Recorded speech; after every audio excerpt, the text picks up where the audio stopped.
A special boarding school is the home of an assortment of misfit teens who have been to magical realms and back.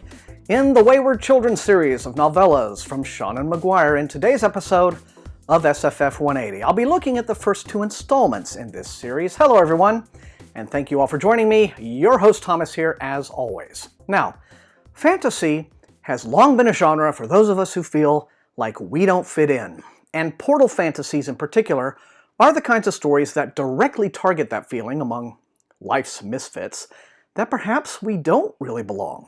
And we'd be so much happier if we could open a wardrobe or find a secret path through the woods that will lead us to a special realm of wonder and romance and adventure and happily ever afters. Seanan McGuire's Wayward children novellas offer revisionist portal fantasies where ever afters may not always be so happy, and mystical otherworlds may not be any more accepting of those who travel there than the mundane and unhappy lives they've tried to escape. It's a rich premise that promises a potentially endless stream of story ideas. Yet, despite having her heart indisputably in the right place, McGuire's newest series gets off to an uneven start. Now, after reading the first two volumes, each of which is meant to be enjoyed as a standalone, I can say that I liked one of them considerably better than the other, but that each enhances the other. Thus, a good argument can be made that The Wayward Children is shaping up to be a series perhaps best enjoyed by waiting until 2 or more books have been released, and then binging them. The first volume, Every Heart a Doorway, has ample charms, but struggles to maintain a consistent tone, waffling between whimsy and pathos and shocks as McGuire establishes the rules of her world.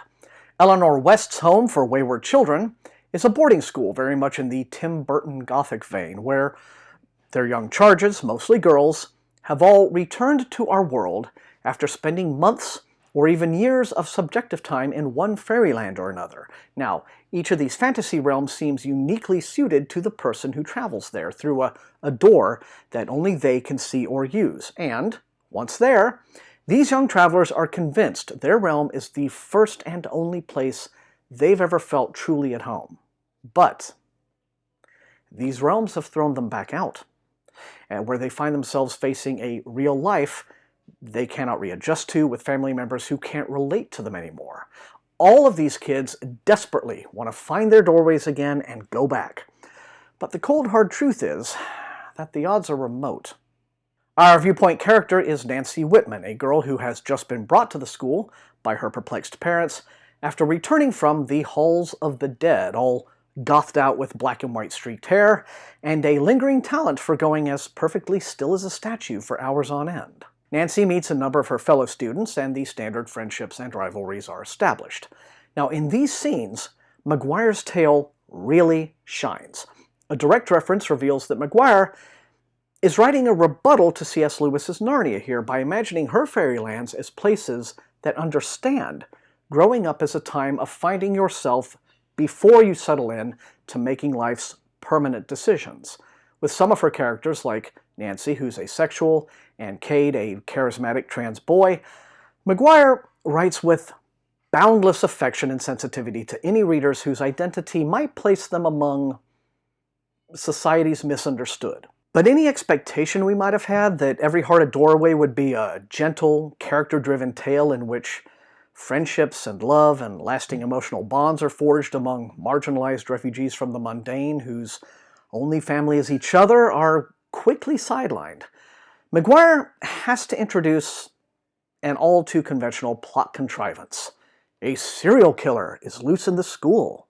Now, as a mystery, it generates no real suspense, no tension or fear. The killer's identity is not much of a surprise, though an understanding of motivations becomes clearer once you've read the sequel and are able to fit events into a broader narrative context. Eleanor is desperate to conceal evidence of the crime so the school won't be closed altogether, and so Nancy, Cade, and some other classmates team up to solve the killings. Now, instead of giving us a chance to identify with the students on a deeper level, the story transforms them into kind of a Scooby-Doo gang, each one using whatever special skill or power they learned in their respective fairyland to gather clues.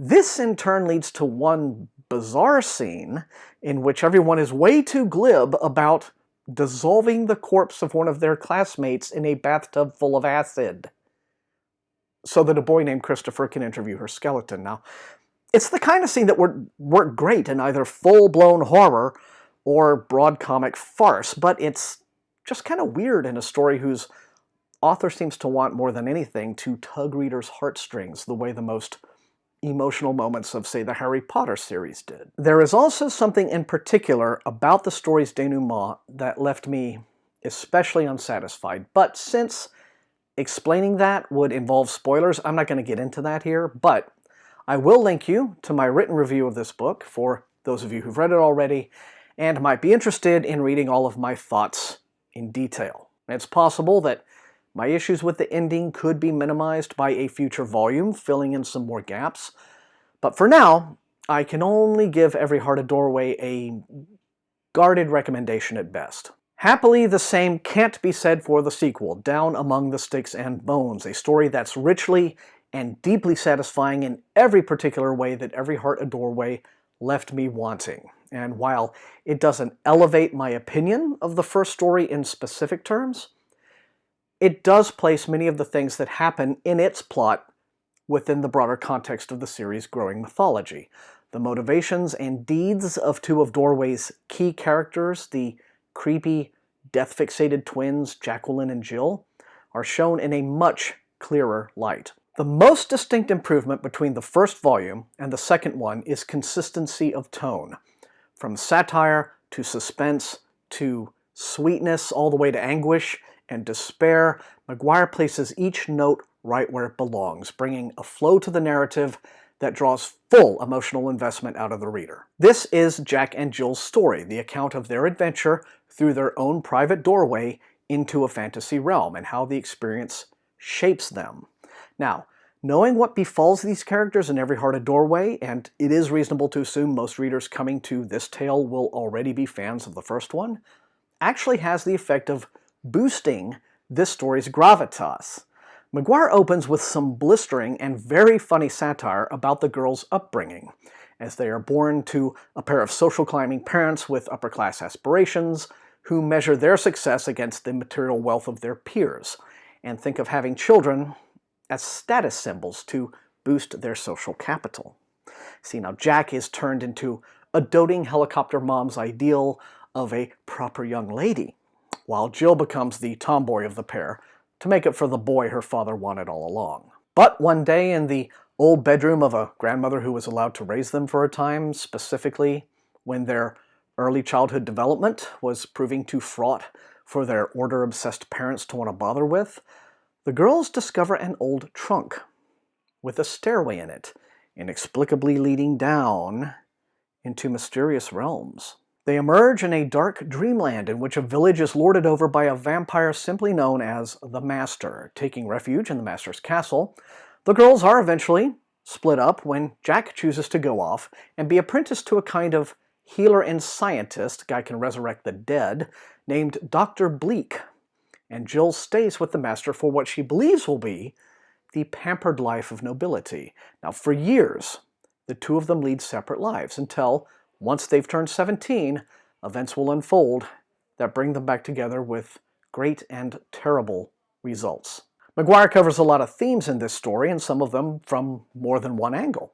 In the early chapters, the way in which adult society forces girls into limiting gender roles that stifle their choices is treated with droll satire, but later, the danger in conditioning children to please the expectations of their adult guardians rather than letting them grow up to discover their own path to personhood is given a much more sinister view. Love and loyalty, and the vast gulf between what you want and what you get in life, and finally, the choice you make when faced with personal sacrifice, all of these are challenges that Jack and Jill will have to face, and they may not meet. Throughout, McGuire brings an emotional tension and sense of tragic, heart-wrenching inevitability to the story that wasn't quite there for me in Doorway. Growing up is hard for most of us. This tale is an elegy for those of us who don't survive the trip whole. So even though it takes a couple of books to find its feet, I am hopeful The Wayward Children series is going to shape up to be one of modern fantasy's truly cathartic storytelling experiences.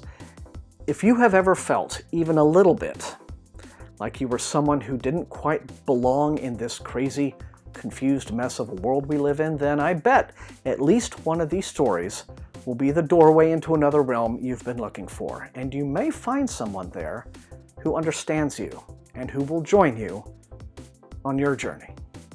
And that is all I have time for in this episode of SFF180, everybody. As always, thank you for joining me. Remember the most important thing, these are reviews. You will not always agree with me, but if you enjoyed watching, please hit that like button, share the video far and wide with all of your SFF reading friends, and above all, please sub.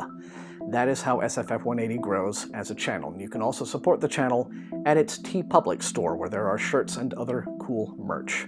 All right, and until I see all of you awesome people next time, find your doorway.